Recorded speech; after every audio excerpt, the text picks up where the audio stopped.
Yeah, that's great.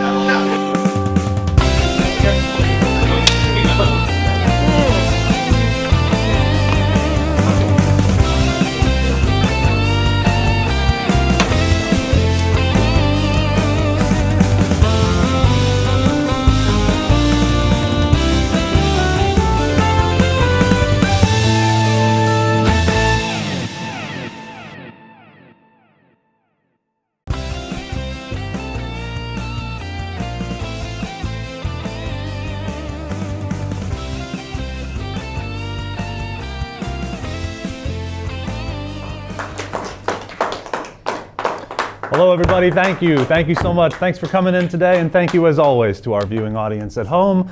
Welcome to another edition of the IB Film Show. I, as always, am your host, David Shotwell, and I'm here today with a talented filmmaking team. CMH Productions is back in the studio for the second time this season, this time with their latest film, In and On Long Island, an experimental documentary about a local spot. It is my pleasure to introduce the crew today. Immediately to my left, the project's editor, Haley Deitch. Immediately to her left, the project's sound designer, Caroline McEnroe. And immediately to her left, the project's cinematographer, Maggie Schifriller. Welcome back, everybody. How are we feeling today? Good. Excellent, excellent. It's a very, very interesting picture, a documentary of an experimental form. And I'm excited to talk to you guys about it. And I guess on that note, starting with Haley, the project's editor. So Haley, welcome back. Great to see you again. I know you guys did and you in particular, did some pretty meticulous planning of the format in which you were going to structure the entire piece, but specifically interview the subjects that you build the film around. The visual design of the interview frames, the placement of the interviewees. Can you discuss how you and your group decided to have the people you interviewed face away from the camera, which I thought was one of the more interesting quirks of the whole interview process? Yeah, so we based it off of this Snapchat video, which we saw, and it had these people just turn around and face the back so we wouldn't know who they are. And this anonymous effect just made it more relatable, and the audience could really just put themselves in their shoes. And it also just makes them feel more free to answer however they want without being judged. Cool. You mean the interviewees themselves? Yes. I think that's so interesting, and I loved the anonymous quality that it lends. Everyone is just sort of the average. They could be anyone walking through the boardwalk that day. Cool. Caroline, regarding the sound design. Hi, welcome back. Like the cinematography of the picture, and Maggie, you and me will talk about that in a few moments, I know that you had a very sort of specific approach in mind for the sound design, an intentionally restrained minimalism of a sort. Can you discuss a little bit what your original plans and intentions for the sound design were, and specifically how it was supposed to influence the way your group members performed the other roles in the group? Yeah, so when we were planning the film and stuff, we all wanted it to be very simple editing and simple cinematography and definitely simple sound, just to kind of complement what the people were saying during the interviews. And we didn't want to distract from what they were actually saying about. I see. To really place the focus on the interviewees. Yeah. So that was really the goal, just to keep it about, not to distract from what the people were saying, just keep it simple. Interesting. Cool. And I like that you even sort of incorporated that approach to the music you composed for the project as well. Yeah. Neat. Maggie, excellent job on the cinematography. This isn't your first time coming in here demonstrating some of your cinematography. The collage format that this film takes afforded you a lot of opportunity to sort of improvise seemingly and experiment on this project. But you did so within, like Caroline, this very specific and intentionally minimalist style with the camera movement, still frames, simple stuff. Can you discuss maybe one or two of your favorite shots from the film and why you found them so meaningful? Well, I love all of our interview shots, and I think that yes, we did want to go super simple, but we also wanted to make sure we weren't losing our audience or making sure no one got bored. And I think we did this in such a clean way. We just had the people, like Haley said, face the water, and it's just very relaxing because you can see almost the silhouette of these people. You can see who they are. You can get a little bit about them, but you can't see their face. And then you get the ocean in the back. It's just really calming. It has a nice scenery, and I think that it just really demonstrates how we took something so simple but still made it like one of the best parts of our film. Yeah, all of the elements just really like work together just cohesively, and I think it's just really nice like to see it all come together at the end, because this is probably like the first project that really came out like as we expected, and probably even better. I think part of that is because, as all of you guys have discussed here, there was such an intentional approach that the three of you shared. This simplicity, this minimalism, this really leaning into the interviewees and building it around them. So this will be the final project that you guys create as IB Film students at Southside High School. You've each studied and created several films over the years. This will be the last one, so in the spirit of reflecting on both this final film and on your body of work as a whole, I'd like to ask each of you briefly, what kind of filmmaker would you describe yourself as at this period in your career, and how is it reflected in this final film?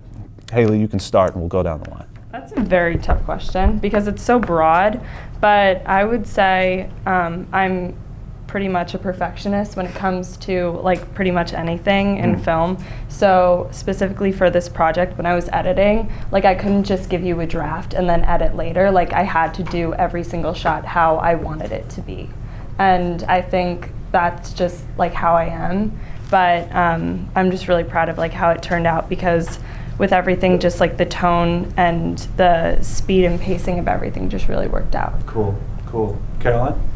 I just, from like reflecting, I really like working in groups and like each doing your own, because I really liked how we all collaborated on the things. Like I think while we were doing the interviews, like we each had our different job like at the shooting spot, and then we were all like helping each other with ideas, like not, I don't know, like it wasn't just you, it was you editing, but like we all contributed, and like we all gave like Maggie ideas for shots, and me like the sound, like everyone was helping me. So I think it was just good, like a final project, like working really like well collaboratively. Terrific. Fantastic. Maggie? I'd say like, which is really demonstrated in this film, like I just like everything simple. I think that like no matter what role I have, whether it's cinematographer, editor, or sound designer, like I just like things to be like clean, and I think that like simplicity is really where you can like demonstrate your like true skill. Excellent. I think this film's, I agree, and I think this is a great example of that. And on that note, we should check it out. Ready? Yeah. All right, without further ado, In and On Long Island. We hope you enjoy it.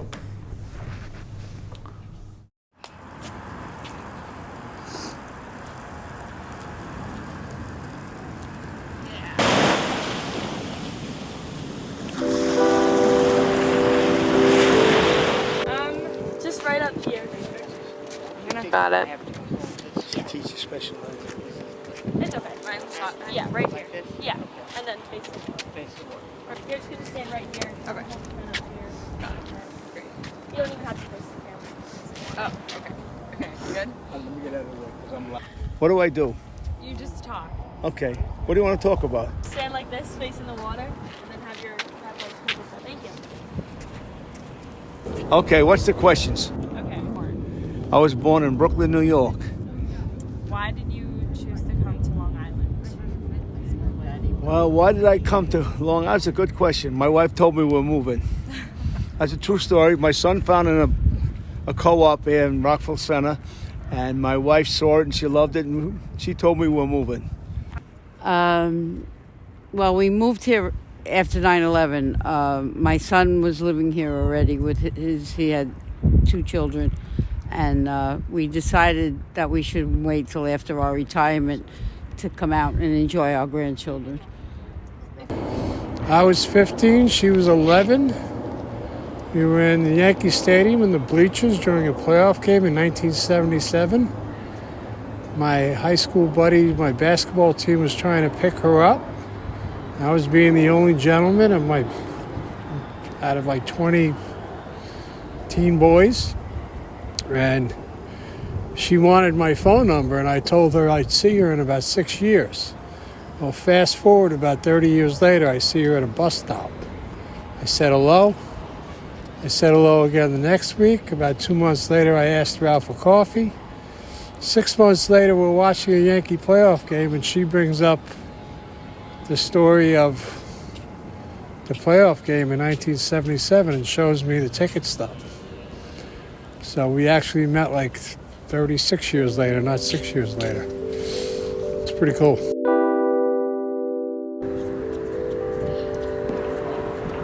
Family is everything. Home is wherever my husband is. Home is wherever my family is. It's not really a place on a map. You know, after spending 20 years in jail, you learn to love your family. Everybody's, you know, I worked there though, I didn't live there.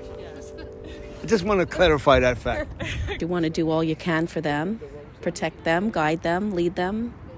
My immediate family is pretty much in my everyday normal life. My extended family, a little tough to get together. 4 of them live out of state. 2 are in Chicago. 1 is in Oregon. 1 is in Arizona. And my Paul and Sean live in Rockville Center. I see them the most. Who is your favorite person?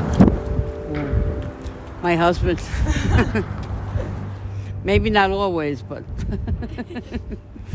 I'll pass on that question. It's a tough question. Yeah. My mom. What is your relationship like? We are best friends, and we like to travel and basically spend a lot of time together. I get the roar of the ocean on different days. It's a different roar and different sound, so I like the sound of the ocean. Our sand is different and special, and yeah, definitely like the beaches here.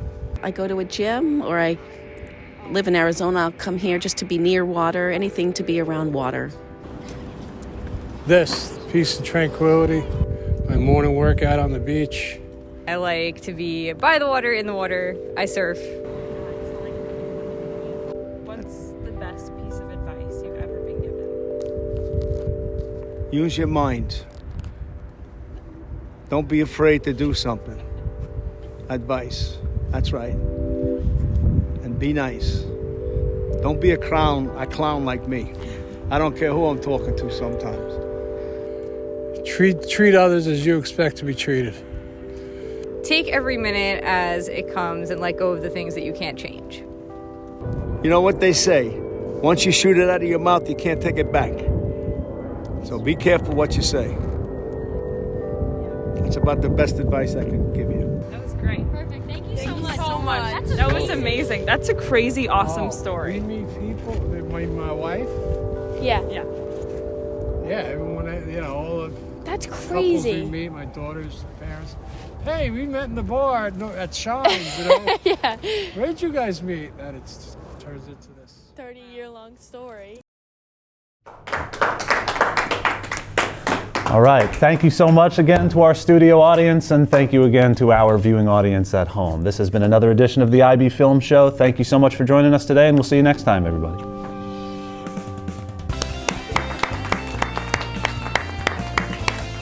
Really nice job. That was great.